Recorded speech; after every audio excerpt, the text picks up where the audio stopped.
My amplified unit, top of the morning, afternoon, evening, wherever you are in the world, salute. It is very early in the morning. BC has not even had his first coffee of the day, believe it or not, man. We're doing fucking Fiji waters until BC gets his coffee. But this video had to be made, and this is the only time that BC can cut this video for you guys today. So this is what we're doing, man, and it's a little bit of, we're going to cover a little bit of fun and a little bit of serious conversation. We're going to mix the two, man. We got to talk the serious stuff coming up. Of course, that's the WWE buyout, the WWE sale that is pending and imminent. And we do have the latest, and it's pretty big, actually. I'm going to cover one entity that might buy or merge with the WWE, and I'll let you know right now, it's AEW, and I'm going to tell you why that is completely ridiculous, and never in a million plus years should that ever happen. And then we're going to cover another conglomerate, another big company that's in the running, and I had them in the top 3 potential buyers to get WWE. I'm going to actually X-nay one of them in this video, one of those top 3. BC is going to tell you why you can cancel them out of the running, and I'm going to tell you exactly why. That's going to be huge because now we can narrow it down. So that's coming up. That's a little bit more of the serious talk. What I'm going to start out with is, I guess you could look at it a little bit more fun. It gives you a lot of insight to still tension. Some people are still going to claim it's a work, even though that would not make any sense. But it's the CM Punk situation, and if not every day, every week we have a new piece, a little new nugget that we could kind of latch on to and either laugh at or say, damn, this just keeps getting uglier. But somebody says something, somebody does something, or somebody doesn't say something.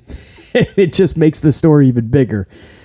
I could think of a million different times Tony Khan could have eased tensions in the situation by just saying the right things in the thousands of interviews that he does every single week. But instead, he just uses that time to answer nothing, smile awkwardly, giggle like a schoolgirl, and then he just promotes savagely his Dynamite and Rampage shows, which don't budge in the ratings. Which, oddly enough, ironically enough, is today's opening story. You see, MJF won 2 Pro Wrestling Illustrated, I believe is what they are, awards. One of them was Biggest or Best Heel of 2022. And his second award was, I believe, Best Feud of 2022. And it was with him and CM Punk. Now, I call BS on that anyway because I feel the best feud was easily Wardlow, MJF. I mean, that was the best storyline in pro wrestling in 2022. You could easily say, or at least argue. His one with Punk was pretty good, though. I just don't see how that overshadows what Wardlow and MJF did. But that's another story. That's in the eye of the beholder. That's not the story we're covering now. So MJF wins these 2 awards. Now, he takes a photo with both of them to post on his social media. Nothing wrong with that, of course. And in typical MJF fashion, maybe he did it for Tony Khan and AEW, but this is something MJF would do as well. And I'll cue up the picture in post-edit as well so you guys can see what I'm talking about, or I'll completely forget. I do not have any assistant with me, and I haven't for a while, so I might just completely forget, but take my word for it. MJF has both of these awards in this photo, and where CM Punk's name is on Feud of the Year, he tapes over Punk's name, and he puts his name, MJF, over Punk's name. Now, I don't think there's any malicious intent behind it. I mean, maybe he just doesn't want to have Punk in the photo or get anybody talking about Punk coming back and maybe them doing another match. Maybe he just didn't want that. And in a fun way, he just taped over it. You know, it's so MJF to do that. So I don't see any maliciousness there. But Punk took it as an opportunity to maybe Punk didn't take too kindly to it. Or, I mean, he's got an okay relationship with Max. They're not best of friends, but I don't think they're I don't think they had too much beef like Phil Brooks had with a lot of the locker room. So maybe it was a little bit of fun for Brooks, and just a reminder, you can tape over me all you want, but that doesn't erase me or my legacy. Who knows? But Punk responded, as you see in the photo, it's right there. Maybe you could tape up the ratings so nobody has to see them either. Fucking vicious, bro. Coming off of a week where he knows Tony Khan was hoping for a really big number. They were in Los Angeles this week, and there was heavy promotion, heavy marketing for this event. They teased, even though he didn't land her, and even if he did, he knew there was no bringing her out on Wednesday, but they teased it heavily that Mercedes Moné, Mercedes Fernando, Sasha Banks could possibly show up. Even announcing Toni Storm last week as the partner of Saraya, there was still all the speculation, and when Tony Khan was asked about it 4 times this past week, he just gave that little awkward smile, the little schoolgirl giggle, and he answered nothing. I can't talk about it, is what he always says. So he played right along with it, knowing that he didn't have Mercedes for Wednesday, but you know what? Let's try to pop the rating even more. Sure, we're in LA. Sure, we did the marketing and the promotion, right? But hey, a little tease of one of the biggest wrestlers in the world, because whether you like it or not, Sasha is Mercedes. So he had the tease of Sasha, Mercedes. They were in LA with the heavy promotion. They kick it off with Hangman and Mox. They end it with the fucking title match with Death Triangle and Elite. They have Adam Cole's return in Q2, so you have the rest of the show to create the buzz on social to get eyeballs to the product if they weren't watching. So the Adam Cole return. You just had all of this going on. And when you looked at the ratings when they came out at 4:15 p.m. Eastern time, I believe is when they came out this week, last night, they could not even clinch 1 million. And Tony Khan must have just been like, you gotta be shitting me. And I explained where we got to the 1 million too. I said this in yesterday's live stream. I put up a live stream. There's some fans that think we just picked 1 million as a number because it sounds good, right? Oh, 1 million. That's it. It's 1 million. It's just, it looks good. It sounds good. That's the magic number that they have to reach. That's not the case, guys. Anybody who cracks numbers, statistics, metrics, and everything, we actually came to the number of 1.2, right? They started at a 1.4. You'll drop a little bit possibly if the industry is just not on peak. Okay, we'll give you a few 100,000. But after 4 years, you should absolutely, 3 years, you should absolutely be a 1.2. And they are definitely in their 4th year. So you should at least be at the 1.2. That's what anybody who cracks numbers for pro wrestling, for the roster that he has, for the TV contract that he has, what he's able to get away with during that prime time television show. You just look at all of the factors. We all came to the same conclusion. A 1.2 should be his bare minimum. That should be his floor, which means you hope to be peaking 1.3s, 1.4s, and if you're really pulling something awesome, a 1.5. That's what makes WWE so WWE is so tragically bad right now, is because they've had a Monday Night Raw show that has been decades in the making, and they just were recently fucking around with 1.5s. Their highest recently was 1.7. 1.6, I believe, was their last Monday Night Raw rating, with no NFL competition and with a college football championship that was so lopsided, people were trying to change the channel, but there was nothing else entertaining on, so they had to go back to the lopsided championship game. But everybody's searching, man. Raw's pulling in 1.6s. And this is why we say that AEW over the last 4 years, there's a market there, man. People are wanting to be entertained. They don't want to leave professional wrestling as a whole. But AEW is just not capitalizing. So what we had to do, the people that crunch the numbers, we had to take that 1.2 bare minimum. We had to move the goalpost wider because Tony Khan was coming nowhere close to 1.2. He couldn't even hit 1 million. He hit it a few times, and then he goes right back to 9s and even 800,000s. It wasn't good, so we moved the goalpost. We moved it down to 1 million. Now, I understand that sounds good. It looks good. It's 1 whole million. But that's not why we did it. That's just where we moved the goalpost. If things got worse over the next year or two, we would have to move it down to an 8 or a 900,000. But we moved it to 1 million. We didn't just come up with a magic number. The problem is that Tony Khan cannot even hit that. Now, we all thought that this would be the show, right? Even BC going into it, but I was live during the show. And after the show ended, I looked right at this camera to my hundreds of Amplified Unit members that were watching live with me at the time. Thousands have caught that since. And I said directly, I don't, this was a mid-show to me. I don't know if this clinched 1 million. I said after that show, I was not feeling like that was the show that we were going to get. There was a little bit of expectations that there was a feeling that we were going to get a show that maybe we'd go back and watch some of the moments again and again and again over the course of the future. And it just was not a show. It fell flat, especially in that second hour. And it started to make BC think, wait a second, did we even crack 1 million on this show? And sure enough, when the ratings came out yesterday, it was a 967,000. They failed to even crack 1 million. Forget 1-2. Forget the 1-1.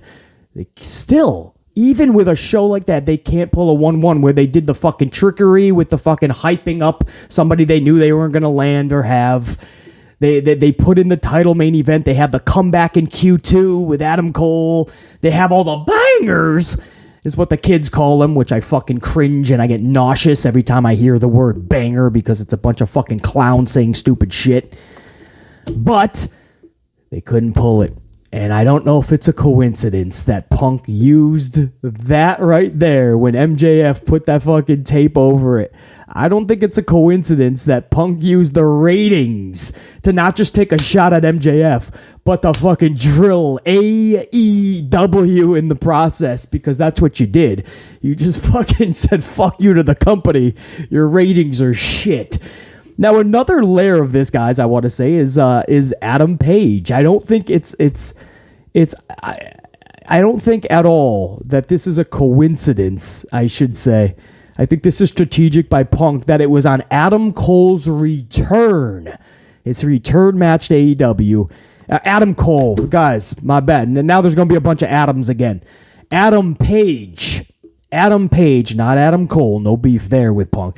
Punk and Hangman have absolute beef, tension. I don't know if they don't like each other or it's more that Phil Brooks just can't stand Hangman.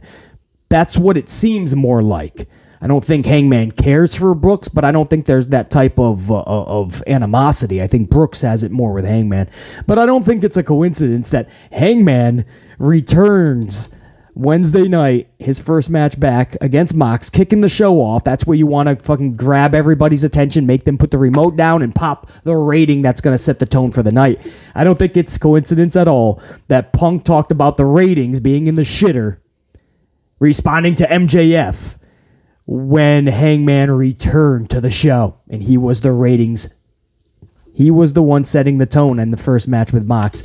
I just think there's something more there, guys. Why Punk went for the ratings. Because he knows that's a touchy spot for AEW. So for him to go there, he knows he's going low blow, and that's what he wants. He wants to really send that one-liner zinger. You know, it hurt him. So when Tony Khan gets a good rating that he really was expecting, you're going to see him go on social and he's going to thank everybody. As of right now, early Friday morning, okay? So the next morning, and this is usually within an hour after the rating comes out.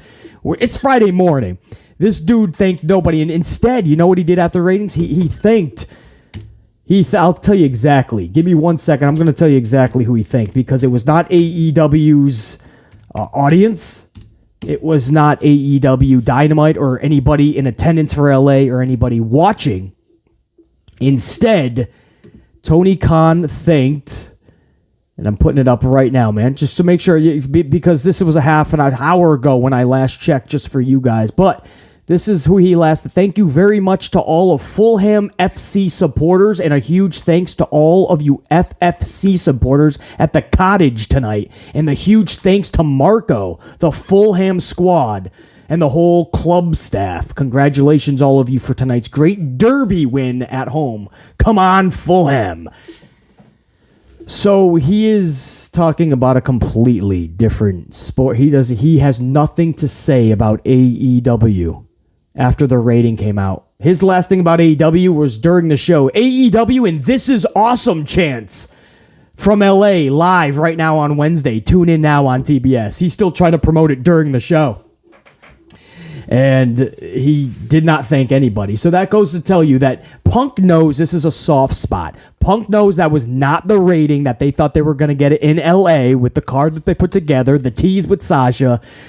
Punk knew that. Punk drilled fucking MJF. Punk knew that Hangman Page was going to take a hit for not bringing in a better rating than he did with Mox. And Punk went for that line, man. We're not reading more into it than it is. And then there's going to be the people that go, you guys are so funny, man. This is a work. You're all being worked. He's coming back. Can you be any more foolish? What part is a work? I would love to know. I would love to know where the work started. Do you understand when this media scrum happened, how real that was? Is that understood, or are we still acting like the media scrum was all a work as well? Is that what we're doing? Because I want you to know how foolish you truly are, because that was as real as it gets. This guy was literally, Brooks was everything he said. He's old, he's beaten down, he's injured, he's grumpy, he's pissed. Everything he said in that scrum. And Tony Khan is just listening like, damn, how far is this guy going to go? And he proceeded, what part is a work here? Because he proceeded to literally berate, belittle, and tear down one of Tony Khan's top babyfaces, Hangman Adam Page. Why would that be a work? Why would you... Page had nothing to do with Punk, and even if Punk ever came back, would have nothing to do with Hangman. That you saw that when Punk called him out in the middle of the ring weeks earlier, and Hangman stayed at catering not knowing what was even happening.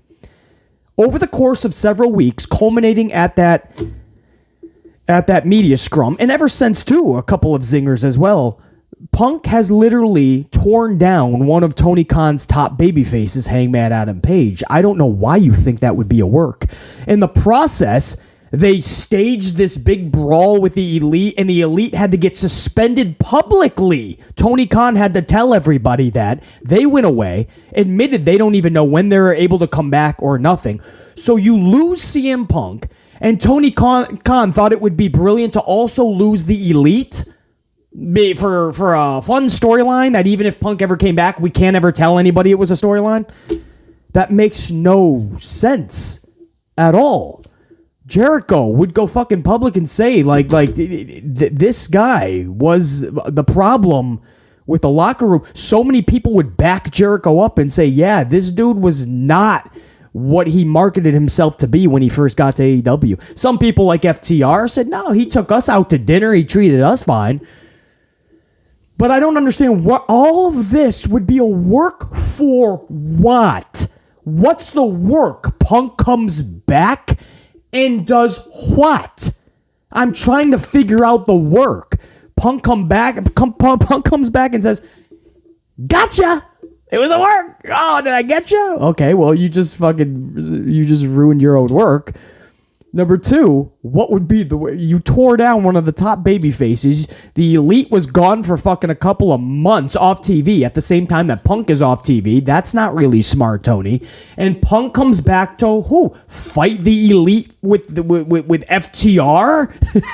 Is that what we're doing? The Hangman Page is still torn down. What are we doing? Is Punk coming back as a face still? If Punk ever came back, he needs to come back as I don't care if it's a heel or a face or what you call it, but he's got to have that edge back to him. He's got to have that I don't give a fuck what anybody thinks attitude with character. Not when it fucking not backstage. Everything you saw at the media scrub, that's what we wanted in the character. That's the guy we wanted in the ring, right? And then you work it out beforehand with everybody. Tell them where you're going to go. Tell them you're going to drop a little bit low-hanging fruit as well. Tell them you're going to fucking drop some dirty shit in that ring. Don't get too upset with me. We'll discuss it when we get back. We'll talk about it. Hopefully laugh, have a drink. Instead, we got like a really reserved Punk. Even he dropped some good promos in the ring at times, but it was a reserved Punk from what we remember. You know, his best mic work that we're going to remember is the all-out media scrum, you know, when he was just being fucking as real as it gets. But so the work part, it fascinates me. Is he working everybody because he's actually going to return to the company? You would fucking dish your company's ratings at a time where you know Tony Khan is sensitive about this past Wednesday's ratings? Didn't even fucking comment on them. That's when you know he's not happy with a 967 on a show like that he thought would produce maybe even a 1-1. I don't think they were ever going to get 1-2.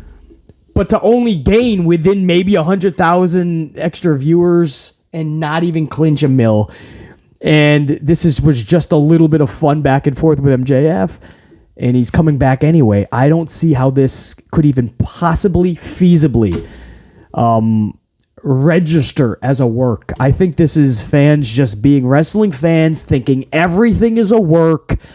Everything that they like to live in La La Land. They don't even think that if Punk came back, how bad that would be for everybody. For Phil Brooks, how bad it would be. Brooks was not really happy, man. You saw that in the scrum. He was just getting injured all the time.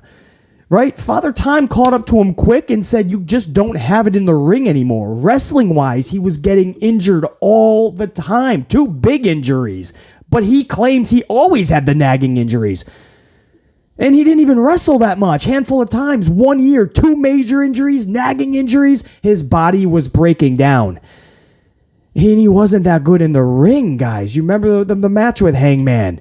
I mean, how many times you going to attempt a buckshot lariat before you realize you ain't going to land it? You don't have that anymore. You saw the match with the Gun Club. The Gun Club, that was one of the sloppiest matches I've ever seen in my life. And you go back and you look at everything Brooks did in that match. It was like sad. It really was sad. As a CM Punk Phil Brooks fan, Phil Brooks would probably tell you, I can't even watch that match back. I bet you Phil Brooks would say that.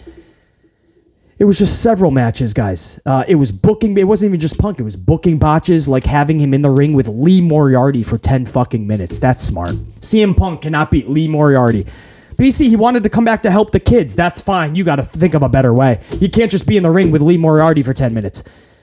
That's not the way you're going to make the kid, man. And because to this very fucking day, people like BC don't give a fuck about a Moriarty Lee.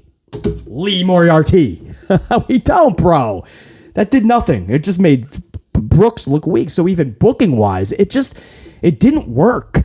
Ratings. Punk wants to talk about the ratings, but the truth is he didn't really move that needle in the ratings, guys. I follow the numbers. Everybody will tell you that, man. I'm telling you. In fact, MJF beat him a lot of the times until they moved Punk over to the Q1 seg, and then Punk started getting the higher ratings over MJF. Now, did they crack a mill a few times? No doubt, but they've cracked a few mil without Punk as well. The point is, they were always consistently in the 800,000 to 900,000 range, exactly where they are today. You can go to Rampage. It was supposed to be that big announcement by CM Punk, right? And this was right in the middle where Tony Khan was trying to really promote Rampage. Phil Brooks leaves on his social media, join us tonight on Rampage. I have a big announcement about my future in this title. I mean, that was a big deal. Rampage was not even able to crack 500,000. And in fact, I believe they peaked at 475K, 475,000. I'm telling you guys, the rating-wise, viewership-wise, it just didn't move. Now, Khan claims that where the needle started to move was some of the pay-per-view buys. The truth is it was between 10 to 15,000 in increase in the final numbers. Okay, you reaped a little bit more. The company still never earned. Till this very day, guys, Tony Khan even admits this. They never have really earned a substantial revenue increase from this whole endeavor. In simpler forms, what that means is AEW is not really producing. They're not seeing value yet for a company the size that AEW is. and with a TV contract like they do, they're not seeing yet a net income that is in the positive. It's kind of like NXT. NXT was the same thing. They were around for so long that people thought that they turned a big profit for Vince every year. They were actually, it got to the point under Triple H before he left, they were starting to lose money. NXT never gained a dime, guys. Never. They went out for house shows every now and again. They were losing so much they had to put a stop to that. But NXT was always losing money. And that's even Black and Gold days when we all were fucking loving it, right? But it was actually chalked up as a loss every year somehow. It's how business works. AEW is the same way. They haven't fully brought in a profit, a real substantial profit yet. And that's with the TV deals. It's all pretty much just equaling out now, staying afloat. They're seeing a little bit, you know what I mean? He's bringing in a little bit, but it's not enough to really say that you're profiting. And at least that's the one thing that I'm glad Tony Khan never lied about. I mean, to this day, he's pretty good with that. You know, he talks about pay-per-view buys increased with CM Punk and things like that, but he knows not to say that AEW is worth some crazy amount of money right now, because that's not the deal. I mean, if they ever lost that TV deal, wow, would they be in the they'd be in the ocean right now, up Schitt's Creek. Actually, the ocean would be too good. If they lost the TV deal, they would be up Schitt's Creek without a paddle. So, you know, Punk knows what these ratings means to Tony Khan and how they did not produce this past Wednesday they thought, and he chose that to say in that photo, if only you could cover up the ratings so nobody would have to see those on a day where Hangman Page returned and was really hoping for a big rating. I gotta believe that this was more for Page than it was for MJF. In the process, AEW got fucking slammed. But for people that think that's a work, again, with Punk's body breaking down, with Punk not really being able to wrestle, and just having way too many matches that were just sloppy and just way too many botches that stacked up, and just being a shell of his promo self. You know, if he ever came at me, you would have to have that edginess that we saw at the media scrum. They take that out of real life, put that into the character. And on top of just Phil Brooks' body not being able to take it and just getting beat up too much, and him just not being happy, being miserable, grumpy as he called it, at the media scrum. Aside from that, the locker room would just be in turmoil again, because you have some people that like the dude and a lot of others that just cannot take this guy. Jericho, who's a locker room leader, would now have to somehow get along with him again. And for what? For the rating to go up, I mean, 0.002, 0.005. I don't know what you think the rating is going to go over, guys. 1,000,000, It didn't happen before.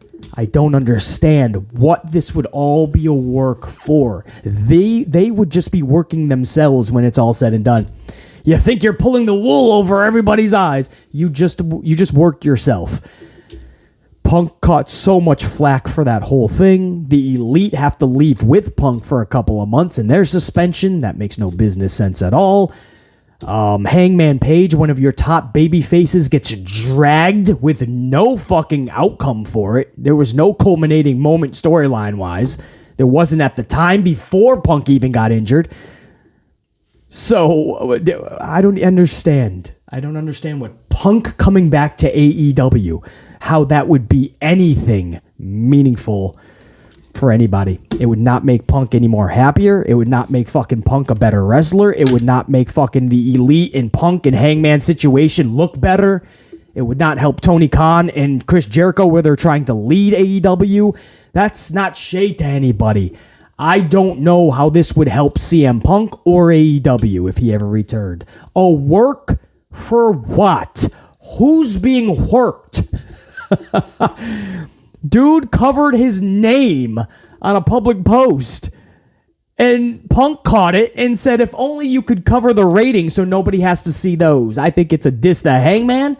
A little bit of a funny fuck you back to Max. You can cover my name. Now cover the fucking ratings that you ain't producing, you and Hangman.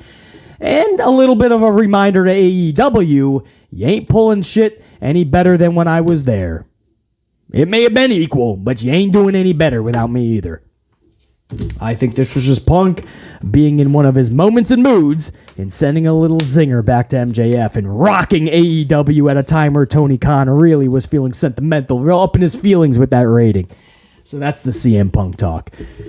I just thought that was funny. That was a polarizing story that BC came across, man. Literally 3:35 a.m. when I got up. That's right. We were fucking getting those fucking... We had a fucking buy and delt day today, man. Biceps delts today. Got to get amplified. 3:35 a.m. We were up, man. Before the fucking devil even got up. We were rocking out. And one of the first things I saw was that, and I was like, you gotta be kidding me. This is gonna be talked about, man. It's a work. Oh, fuck Punk, man. He's just bitter, right? Everybody's just gonna fucking be... Nobody's just gonna call it for what it is, man. This is just the boys having fun and giving you some of their real thoughts in some funny one-line zingers. Punk just happened to fucking rock an entire organization with that one, man. Knowing what the ratings meant this week. So that's the Punk talk, man. I find it to be just fucking exactly what it is. I don't think this means anybody's returning to AEW. And even if he ever did, I don't think it would be from anything like this. And this would be a word anyway. I would think in a few months maybe they would get together and find a way that he could have some type of role in AEW. Again, I don't think the locker... I don't know how that would help the locker room. We can go in circles with this. I can keep talking about this for another hour and not come to a fucking conclusion. Phil Brooks in pro wrestling, I think, is just not a good marriage anymore. I think nobody wants to see a divorce, but I think this is a divorce where everyone is going to be happier. Punk will be happier not having wrestling. Wrestling will be happier not having Punk. I think it just has to be a divorce. Before I take off, man, I want to talk WWE's sale, because you know this is going to be a big fucking thing for until they get sold. This is going to be a big story. I know everyone's getting fucking tired of it, and it's every day it's some fucking new entity coming in. The latest one is a merger. Tony Khan and Shad, his dad. Shad is Tony Khan's dad, who's got all the cash. And now they're open to do business, maybe not buy, because they wouldn't, right? I don't think Shad's going to put up $6 to $9 billion. And the initial story was like, if they have a team of investors with them, they would think about buying WWE. But then the story changed to they're open to merging with the WWE. And this got the wrestling world talking as well. Well, you can't do that, man. You can't merge it. They're going to have to buy it. It's got to be a buy, because if you merge it, Vince is going to stay in control. And then other people are like, but it has to happen, man. It's the only way wrestling's going to be saved if Vince McMahon is out and Tony Khan is owning all of it. I mean, everything I'm hearing is just so stupid. First of all, they have to merge so Vince can stay in control. Why would you even want that? Why would you want Vince in control? I mean, the whole point here is that, you know, can we keep WWE but somehow get Vince out of the situation? On the other hand, Tony Khan has to buy it so he can control all of it. I don't understand that either. Why would you want that? Tony Khan has not shown that he can accurately put together a wrestling show that everybody wants to see. Aside from his bangers crowd, right? That's his niche audience that's going to be there every week, right? They just want to show up for banger. Fucking shame. Banger after banger after banger after banger after banger after banger. That's all they don't care about larger than life characters. They don't care about characters that fucking intrigue and captivate. They don't care about storylines that have us on the edge of our seat, feuds that culminate in a fucking epic moment and match. No, they just want a banger every week, every match. Just woo me with your flip dives and fucking cool sequences. That's all so far that Khan has shown us that he can do. A few storylines have taken it to the next level, like Wardlow and MJF. And you guys can come up with maybe a few others, right? MJF and, what was it? MJF and Jungle Boy? I mean, I'm trying to think of ones that weren't just for, like, a championship or main event. But there was a few storylines, no doubt. But this is a company in their fourth year. And I always tell you guys, WWE, AEW, if you're a big company, if you're a local bingo hall fucking company, you should be producing 3 to 4 really good storylines at a time every show. 3 to 4 every show. AEW's been there for 4 years now on TNT/TBS. And there's only been, I can count like a handful of really good storylines that had me interested. Now, if you're a bigger fan of AEW to another fucking level and everything they do is awesome, then maybe you can think of 10. I don't know. I don't think of 10, but maybe. Maybe you're going to fucking start getting carried away and go, I can think of 15 and 20. Point is, you should always have 3 to 4. You've been there 4 years. So Tony Khan just has a problem with the writing. Tony Khan has a problem with creativity. Tony Khan has a problem when he could create a superstar, right? Like he's had plenty that was started to become something big, and he'll just take the rug and just whip that shit from underneath their feet, and he will stop the push, stop the momentum, snap of a finger, blink of an eye, drop of a dime. And I've always been shocked. Like Wardlow is just one example. FTR is a criminal example. Jungle Boy 3 different times. It's just, and then he stops it, and then he'll start it up in a couple of months, and then he stops the push, stops the momentum. I just don't understand this dude, his philosophy. And then he'll just start pushing his new toys or toys that he likes. Right, so he'll stop pushes like Wardlow and FTR, people that should be getting all this great time and like great stories, and instead he'll put up like Daniel Garcia. It's AR Fox. Over here, it's the Dante brothers. Over here, it's Take a Shitta. And they're getting all this time, and you're like, wait, but you already have a roster of 130 people. Stop signing everybody. Shut the forbidden door, shut the back door, front door, side door, hidden door, whatever the fucking door you got. Shut everybody. No more signings. Look at who you have, Tony, and use them properly. You had stars being created, and you fucking ruined it. And here we are 4 years later with a show that was heavily marketed and everything I already told you about this past Wednesday, and they can't even break a fucking mill. And they're consistently between 850 and 950 thou.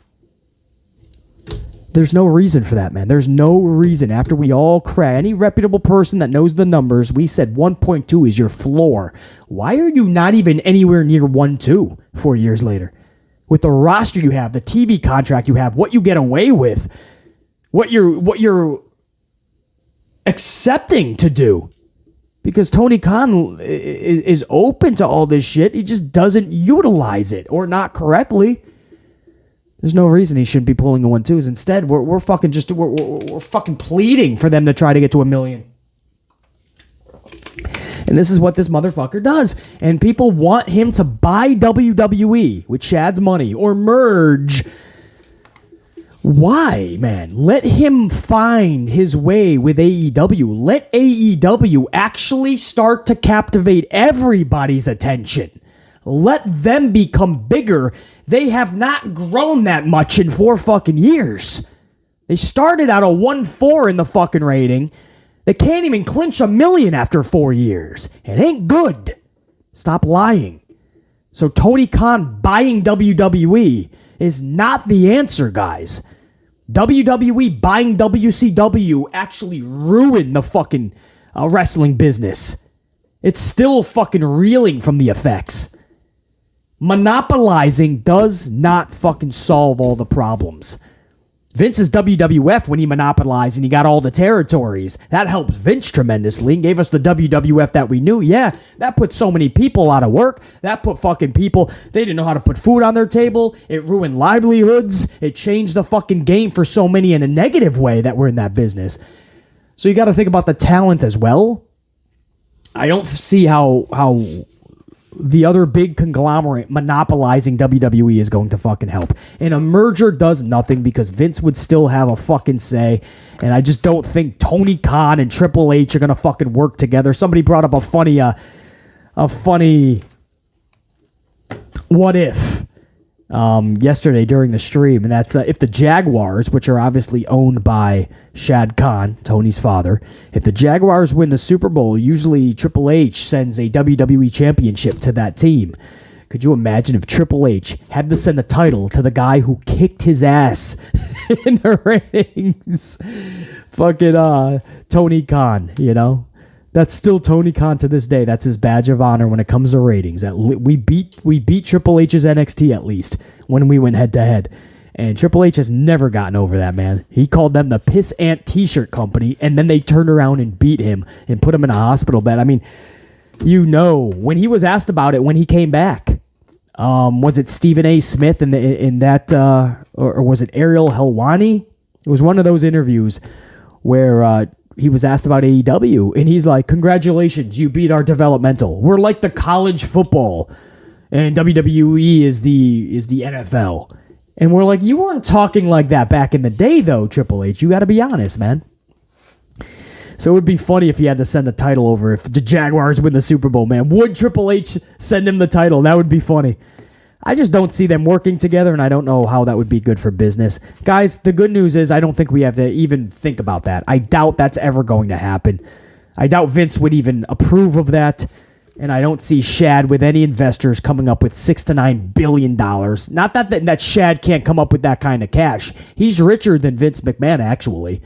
But I don't see him dropping $6 to $9 billion on a wrestling promotion. The fact that he gave his son hundreds of millions of dollars to start up AEW, I think that's where he told his son, that's what you're getting.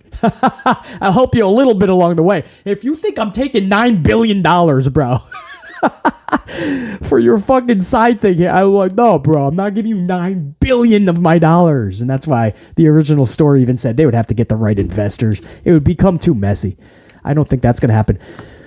But I just don't see why people would be excited. I know in concept it's a fun theory, right? Wow, AEW buying WWE. But, if you're a little older like BC, you remember we already lived through something like that. WWE buying WCW, and it totally fucking just crushed the industry. And it was just really bad. Now, one company I can tell you right now you can X-nay is Disney. Disney, guys, you can X-nay, and that was one of the big players. You can officially, and I kind of had them, even though I had them kind of on the outside looking in, a lot of reputable people that know a lot of big things when it comes to this, they still had Disney top 3. Even with the acquisition of Fox, which they're still trying to find a way to buy themselves out of. They got the acquisition of Fox before Bob Iger took out of Disney, and then before you knew it, Iger was gone, and Disney was like, wait, we don't know how to pay this thing now. We don't know how to fucking buy. We don't know how to finish this fucking buyout, man. They're still trying to pay out this Fox deal. And so BC was like, how the fuck are they just going to buy WWE? But then Iger came back. He's got a relationship with Nick Khan. He's very big into getting entities like WWE. They can put that on their struggling Disney Plus. It all made sense, man, that even though they have this big looming cloud of debt over them in Fox, would they take on WWE? And that would be their answer. They can get a good income out of that, pay off fucking Fox, and then start the process to pay into WWE. Iger is the dude to do something like that, and he is currently in control of Disney. But there's so much fluctuating tension right now in Disney. I don't even see how that deal could ever be made. And that's why I'm officially today X-naying Disney out of the running. Bob Iger just replaced Bob Chapek. We called him Bob Paycheck. He was always about the bottom dollar, bottom dime, and it actually hurt Disney hardcore. So Iger just replaced Bob Chapek. Recently. I don't know if Iger would have the fucking balls to go and acquire WWE with the looming cloud of debt of Fox still over him. All right, sorry guys, we had to do a little bit of a cut there. I got a little bit of news while I was filming. Steph McMahon just had ankle surgery, and she is seeing Kevin Wilkes as we speak. That is the best care you're going to get. I believe that's down in Alabama. All the wrestlers go down there when they get surgery. So I don't know what Steph McMahon, what happened to her ankle, but she's taking this time off. We thought she'd just be like on a vacation somewhere with her kids, or maybe making some school lunches or something for her kids. No, the first thing she does when she resigns, she goes and gets ankle surgery. Sounds fun. But Steph McMahon just got ankle surgery. Damn, we wish her all the best on her recovery. So that's a little news that popped up. I wasn't sure exactly what it was, so I had to attend to that. If it was breaking news in any other bigger way, I had to make sure that I got it for you guys. But It's just Steph McMahon. It's just an ankle injury. She's fine. She can fucking rehab with AJ Styles and his broken ankle, and they can form a little bond. Maybe AJ Styles can plead when he comes back to get better fucking booking and be the main event guy that he should be when he gets back. Not the AJ Styles we saw the past couple of years. Anyway, back to Disney, guys. They have this dark looming cloud over them with the Fox acquisition. Iger just took over. I don't know if he wants to take on another fucking entity like WWE and have to answer to the board. Speaking of the board, you have the CFO of Disney showing different numbers to Chapek when he was there, and then entirely different numbers to the board to make Chapek look bad, which sent an internal rift between the entire upper management of Disney that we are hearing is still not solved today. There is real tensions there. I don't see how any of this would be fixed in time to come up with a multi-billion-dollar deal, upwards of $10 billion to buy WWE. I don't see how anybody is approving that shit. I don't think this is the right time to get WWE. The only way is if Iger honestly was like, you know what, that's our way to pump up Disney Plus subscriptions while simultaneously finally making a profit. One of our fucking extra endeavors we just took on. And I doubt anybody is going to be on board with that way of thought. It's too much money and there's too much turmoil in fucking Disney. They have to get their shit together because right now their competition directly, Universal Studios, is whooping ass. They're making a fourth fucking park. They have 3 already. Universal Studios Orlando, Universal Studios' Islands of Adventures right next door, and a little ways away, Volcano Bay, which is the 3rd park. That's a water park. They're about to open up a 4th one called Epic Universe in Orlando. They have another park over in LA, which is Universal Hollywood, and they're about to open up another whole new family-oriented park in Texas, not too far from Dallas, I believe. Universal is crushing it, and Disney is trying to find out where the fuck they went wrong. Like, Disney Plus is dragging them, whereas Universal doesn't have that problem. Their streaming service is Peacock. Peacock is a whole nother fucking upper division of Comcast, who owns all of them. So they don't have to worry about streaming. Universal Parks is its own fucking endeavor under the umbrella of NBC Universal, which is its own thing under the umbrella of Comcast. So Disney's in a world of shit. BC is calling it right now. I wouldn't just be uber shocked. I would make a fucking video of a lifetime if Disney buys WWE. Because that's how shocked I would be. It would be the video that you just can't... You shouldn't miss any BC video, but that would be the one where I am just totally befuddled probably for 5 hours straight and trying to fucking find the words. Because right now, I am saying this outright. Disney has just gotten the axe. I do not believe they're going to be anywhere near a buy of WWE. Calling it right now, guys. That's that. All right, kept you guys here all long enough. I believe this is supposed to be under a half an hour. We went a little bit longer with the fucking CM Punk talk and all that, just to, because I'm hearing all this work shit. It's a work, and I wish people understood, like, to be a work, it has to have a reason. It's got to be fun. It's got to lead to everything, all the dots connecting for the betterment of the individuals in the company. If this was a work, it would lead to the negative aspects of every individual in negative fucking waves into the company, which it's already done. I mean, this would be the worst work of all time if Punk comes back to AEW. And throwing zingers about the ratings being in the shitter, that's part of a work? No, bro, come on. Everybody's being... The company's looking like stupid fucking idiots. The fucking ratings are being smothered. The top babyface of Hangman at the time was being totally dragged. It makes no sense. Let's be honest. It's not a work. I'm not saying you'll never see Punk again in AEW. I don't see what that would do.